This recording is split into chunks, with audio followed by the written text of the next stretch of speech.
ನಮಸ್ತೆ ಎಜಿ ನ್ಯೂಸ್ಗೆ ಸ್ವಾಗತ. ದಿಲ್ಲಿಯಲ್ಲಿ ಶಾಂತಿಯುತವಾಗಿ ಪ್ರತಿಭಟನೆ ಮಾಡ್ತಾ ಇದ್ದ ವಿದ್ಯಾರ್ಥಿಗಳು ಹಾಗೂ ಹೋರಾಟಗಾರರ ಮೇಲೆ ಪೊಲೀಸರು ಲಾಠಿ ಚಾರ್ಜ್ ನಡೆಸಿರುವುದನ್ನು ಖಂಡಿಸಿ ದಲಿತ ಸಂಘರ್ಷ ಸಮಿತಿ ವತಿಯಿಂದ ಶುಕ್ರವಾರ ಸಂಜೆ ನಗರದ ಅಂಬೇಡ್ಕರ್ ಚೌಕ್ನಲ್ಲಿ ಪಂಜಿನ ಪ್ರತಿಭಟನೆ ಮಾಡಲಾಗಿದೆ. ಪ್ರತಿಭಟನೆ ಉದ್ದೇಶಿಸಿ ಮಾತನಾಡಿದ ದಲಿತ ಸಂಘರ್ಷ ಸಮಿತಿಯ ಜಿಲ್ಲಾ ಸಂಚಾಲಕ ಮರೆಪ್ಪ ಚೆಟ್ಟೆರೆಕರ್, ನೀಟ್ ಪರೀಕ್ಷೆಯ ಪ್ರಶ್ನೆ ಪತ್ರಿಕೆ ಸೋರಿಕೆ ಪ್ರಕರಣದಿಂದ ದೇಶದ ಪರೀಕ್ಷಾ ವ್ಯವಸ್ಥೆಯ ಮೇಲಿನ ಜನರ ವಿಶ್ವಾಸಕ್ಕೆ ಧಕ್ಕೆಯಾಗಿದೆ.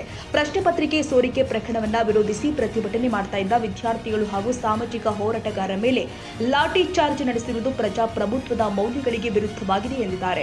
ಬಹುಜನ ಸಮಾಜ ಪಕ್ಷದ ಯಾದಗಿರಿ ಜಿಲ್ಲಾಧ್ಯಕ್ಷ ತಜಮುಲ್ ಹುಸೈನ್ ಮಾತನಾಡಿ, ಪ್ರಶ್ನೆ ಪತ್ರಿಕೆ ಸೋರಿಕೆ ಪ್ರಕರಣದ ಮಾನಸಿಕ ಆಘಾತದಿಂದ ಆತ್ಮಹತ್ಯೆ ಮಾಡಿಕೊಂಡ ವಿದ್ಯಾರ್ಥಿಗಳ ಕುಟುಂಬಗಳಿಗೆ ತಲಾ 5 ಕೋಟಿ ಪರಿಹಾರ ಕೊಡಬೇಕು ಅಂತ ಆಗ್ರಹ ಮಾಡಿದ್ದಾರೆ.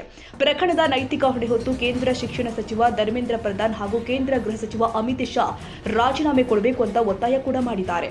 ಪ್ರಕರಣದ ಕುರಿತು ಸುಪ್ರೀಂ ಕೋರ್ಟ್ ಮೇಲ್ವಿಚಾರಣೆಯಲ್ಲಿ ಸ್ವತಂತ್ರ ಹಾಗೂ ಸಮಯಬದ್ಧ ತನಿಖೆ ಮಾಡಬೇಕು. ಪ್ರತಿಭಟನಾ ನಿರತ ವಿದ್ಯಾರ್ಥಿಗಳ ಮೇಲೆ ಲಾಠಿ ಚಾರ್ಜ್ ನಡೆಸಲು ಆದೇಶ ಕೊಟ್ಟ ಪೊಲೀಸ್ ಅಧಿಕಾರಿಗಳ ವಿರುದ್ಧ ನಿಷ್ಪಕ್ಷಪಾತ ತನಿಖೆ ಮಾಡಿ ಕ್ರಮ ಕೈಗೊಳ್ಳಬೇಕು.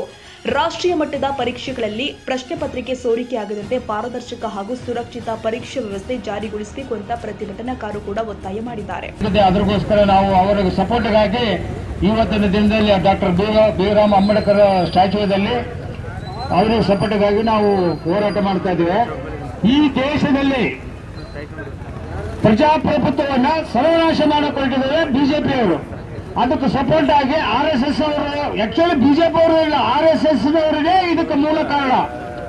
ಈ ನೀಟ್ ಒಂದು ಇವಾಗ ಬರೀ ಇದು ನೀಟ್ ಒಂದೇ ಅಲ್ಲ, ಇಂಜಿನಿಯರಿಂಗು, MBBS, IAS, IPS ಎಲ್ಲಾ ಕ್ಷೇತ್ರಗಳಲ್ಲಿ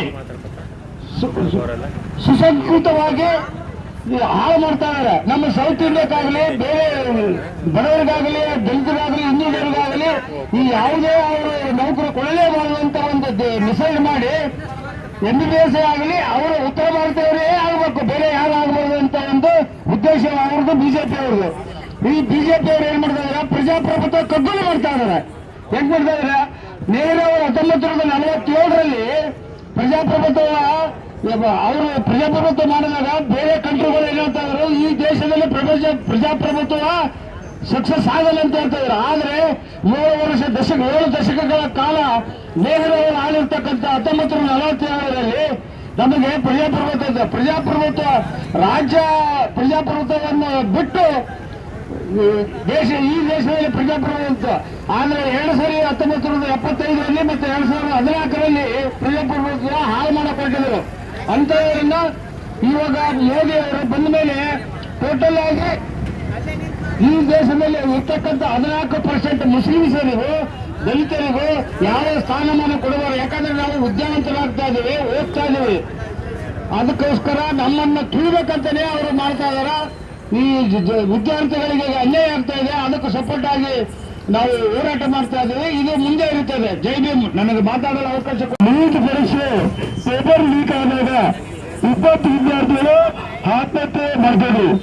ಅದ್ರ ಸಲುವಾಗಿ ಅವ್ರ ಮಕ್ಕಳು ಆತ್ಮಹತ್ಯೆ ಮಾಡ್ಕೊಂಡಿದ್ದಾರೆ. ಅವರಿಗೆ ಏನಾದ್ರು ಪರಿಹಾರ ಕೊಡ್ರಿ ಅಂತ ತಿಳ್ಕೊಂಡವರು ಆ ಪೇರೆಂಟ್ಸ್, ವಿದ್ಯಾರ್ಥಿಗಳು, ಹೆಣ್ಣು ಗಂಡು ಎಲ್ಲ ವಿದ್ಯಾರ್ಥಿಗಳು ಅಲ್ಲಿ ಏನಂತಂದ್ರೆ ಸ್ಟ್ರೈಕ್ ಮಾಡ್ತಾ ಇದ್ರು, ಪ್ರತಿಭಟನೆ ಮಾಡ್ತಾ ಇದ್ರು, ಶಾಂತತೆಯಿಂದ ಕಾಪಾಡ್ತಿದ್ರು. ಆದರೆ ಈ ಕೇಂದ್ರ ಸರ್ಕಾರ ಜನರ ತಾಯಿ ಹುಡುಗರಂಗಿಲ್ಲ ಸಿಕ್ಕಾಗಿ ನಡೆದಿದ್ದಾರೆ. ಕೆಲವು ನ್ಯಾಯ ಮಾಡಿದ್ದಾರೆ. ಇದೊಂದು ಕೇಂದ್ರ ಸಭಾಂತ ಆಡಳಿತ ದಿನಾರ ಅಂತ ಅಂತಕ್ಕಂಥ ಹೇಳ್ತಾ ಈಗ ವಿದ್ಯಾರ್ಥಿಗಳನ್ನು ದಮನ ಮಾಡ್ತಕ್ಕಂಥ ಕೆಲಸ ಯಾವುದೇ ವಿದ್ಯಾರ್ಥಿಗಳು ಏನು ಮಾಡುವಂತ ಉದ್ದೇಶದಿಂದ ಈ ಒಂದು ಕೇಂದ್ರ ಸರ್ಕಾರ ಬಹಳ ತೊಂದರೆ ಕೊಡ್ತದೆ. ಈ ಕೇಂದ್ರ ಸರ್ಕಾರ ಇನ್ನು ಮುಂದೆ ಬರದಂತೆ ಬಹಳ ಪೇರೆಂಟ್ಗಳು ಬಹಳ ತಂದರು 20 ಮಕ್ಕಳು ಕೆಟ್ಟಿದ್ದಾರೆ. ಆ ಪೇರೆಂಟ್ ಮೇಲೆ ಯಾವ ರೀತಿಯಿಂದ ಬೆಳವಣಿಗೆ ಆಗಿರಬೇಕು, ಅದೇ ಈ ಕೇಂದ್ರ ಸರ್ಕಾರ ಇರ್ತಕ್ಕಂಥ ಮಂತ್ರಿಗಳ ಮಕ್ಕಳು.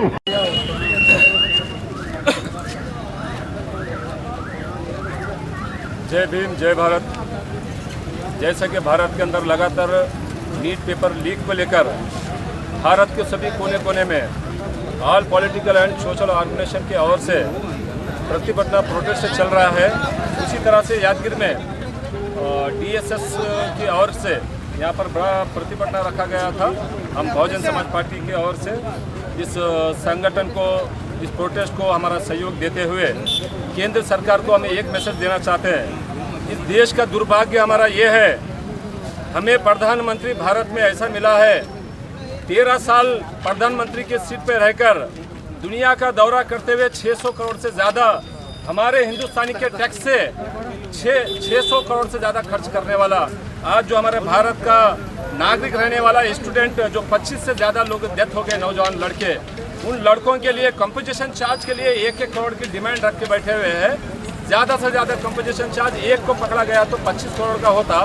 तो ये प्रधानमंत्री अपने घर से देने की बात नहीं थी, ये भारत के हर नागरिक का टैक्स का पैसा था। इस टैक्स पेयर से उनको कंपनसेशन चार्ज देना था। शिक्षा मंत्री को इमीडिएट क्या है मालूम, रिजाइन करना था। इसमें ये सरकार पूरी तरह से फेल हो गई। कहीं ना कहीं मैं ये कहना चाहता हूँ, प्रधानमंत्री के पास कुछ नहीं है। जो आरएसएस के जो शाखा में नरेंद्र मोदी से देश खतरा नहीं है, आरएसएस से इस देश को खतरा है। आरएसएस के अखाड़े में नरेंद्र मोदी जैसे हजारों लाइन में खड़े हुए हैं। मैं समझता हूँ भारत सरकार की जो सत्ता है मोदी के हाथ में नहीं है, आरएसएस की शाखा के हाथ में है। क्योंकि हमारे विश्वगुरु डॉक्टर भीमराव अंबेडकर जी ने भारत के हर नागरिक को एक पावर दिया गया है, एक वोट की और से जो गुजरात की सरजमीन से चाय बेचने वाला मामूली एक इंसान को इस देश का प्रधानमंत्री बनाने का मौका अगर दिया तो डॉक्टर भीमराव अंबेडकर जी ने दिया है। तो उसी के साथ साथ में ये आंदोलन जैसा कि हमारे दूसरे कंट्री में देखा जाता है, जो श्रीलंका, नेपाल, बांग्लादेश में जो इसी तरह से तानाशाही सरकार होने के बावजूद वहाँ पर पूरी तरह से वहाँ के जो कंट्री है पूरी तरह से जल गए थे। हमें ऐसा लगता है कि जल्द से जल्द प्रधानमंत्री इनका इस्तीफा लेना चाहिए और ये इसमें अगर नाकाम अगर हो गए तो बांग्लादेश, नेपाल जैसे हालात भारत के अंदर 101% हो सकते हैं। इसी के साथ में मेरी बात खत्म करता हूँ। जय भीम, जय भारत। हमारे भारत देश में जो सेकुलर स्टेट है, दिल्ली में जो बात पेश आई है, जंतर मंतर पे जो हमारे स्टूडेंट के साथ जो शुरू हुआ है वो हमारे दिलों को बहुत तकलीफ पहुंचाया। हम अपने मुल्क के अंदर हमेशा सब एक दूसरे के साथ मिलजुल कर जिंदगी गुजारे हैं और हमारे भारत देश की बेस मोहब्बत है, प्रेम है, नफरत नहीं है। मगर आज दिल्ली के अंदर जो बात चल रही, दिल्ली में जो हमारे बच्चों को जो तकलीफ पहुंचाई गई है उससे हमें बहुत रंज पहुंचा है, हमारे को उससे बहुत तकलीफ हुई है।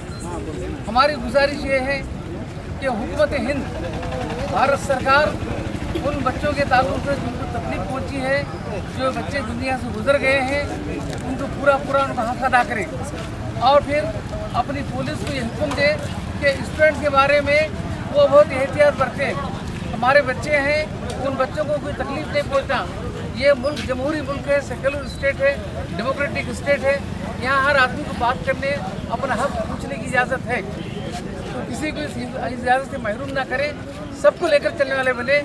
और इस वक्त जो हमारे देश की हालत चल रही है, वो हालत में सबसे ज़्यादा डेंजर बात यह है कि फ़िरका परस्त ताकतें जो हैं, वो ताकतों की तरफ से बहुत बड़ी तकलीफ पहुँच रही है। यहाँ लड़ाई हुकूमत करने की जो पॉलिसी है वो बहुत तकलीफ पहुँचा रही इंडिया में। तो इन चीज़ों से दूर रहकर हम रहें तो ज़िंदगी अच्छी हो सकती है।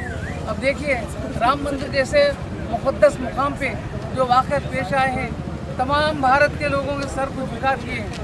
ये चीज़ें नहीं होना चाहिए हमारे भारत देश में। ये भारत देश सबके लिए हमेशा पवित्र रहा है, इसकी एक हिस्ट्री है, पूरे वर्ल्ड में इसका एक नाम है, इसको हम बाकी रखें।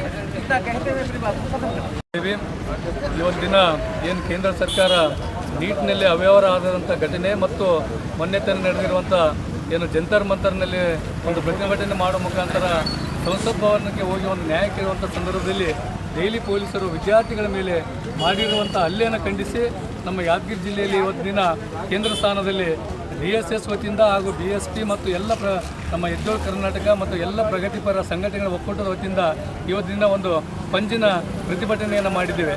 ಸೊ ಪಂಜಿನ ಪ್ರತಿಭಟನೆ ಮಾಡುವ ಮುಖಾಂತರ ಮಾನ್ಯ ಜಿಲ್ಲಾಧಿಕಾರಿಗಳ ಮುಖಾಂತರ ಮತ್ತು ನಮ್ಮ ಘನವೆತ್ತ ರಾಷ್ಟ್ರಪತಿಯವರಿಗೆ ಮನವಿಯನ್ನು ಸಲ್ಲಿಸಿದ್ದೇವೆ.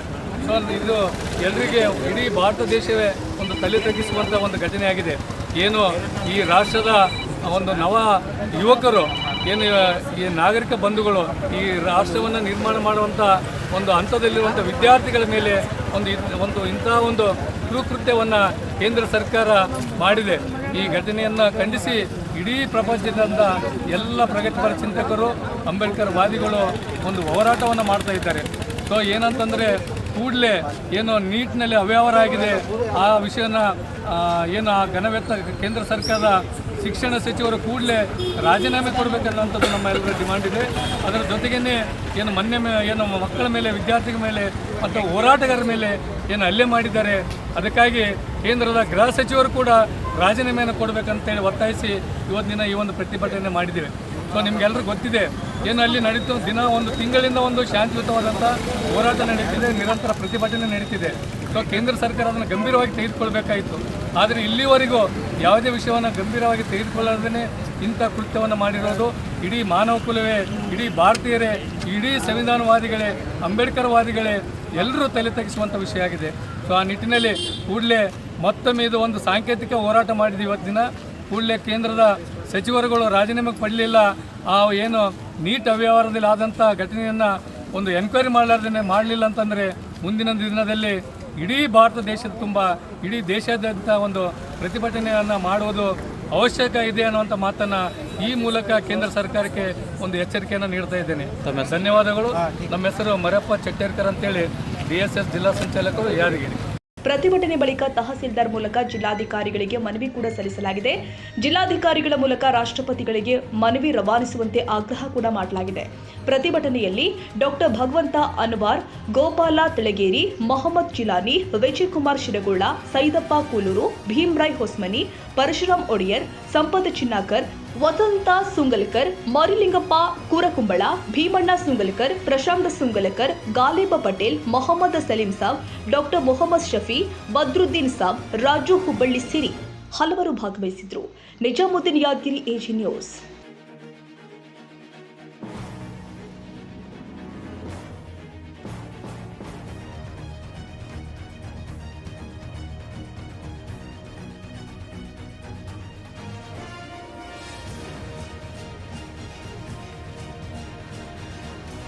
ಕನ್ನಡಿಗರ ಮೆಚ್ಚಿನ ನಿಮ್ಮ AJ 24/7 ನ್ಯೂಸ್ ಕನ್ನಡ ವಾಹಿನಿ ಇದೀಗ ಟಿವಿಯಲ್ಲಿ ಲಭ್ಯ. ಒಂದು ವೇಳೆ ನೋಟಿಸ್ ಕೊಟ್ಟಿದ್ರೆ ವಾಪಸ್ ತಗೋತೀವಿ. ಇವತ್ತು ವಕ್ಫ್ ಪ್ರಾಪರ್ಟಿ ಅಂತೇಳಿ ಬರ್ತದೆ ಅಂತ ಹೇಳಿದ್ರೆ ರೈತರು ಬೀದಿಗೆ ಬದಲು ಏನ್ ಮಾಡ್ಬೇಕಾಗತ್ತೆ? ಯಾರು ವೋಟ್ ಹಾಕಲಿಲ್ಲ ಅಂದ್ರೆ ಗ್ಯಾರಂಟಿನೆಲ್ಲ ಸ್ಟಾಪ್ ಮಾಡ್ಬಿಡ್ತೀವಿ.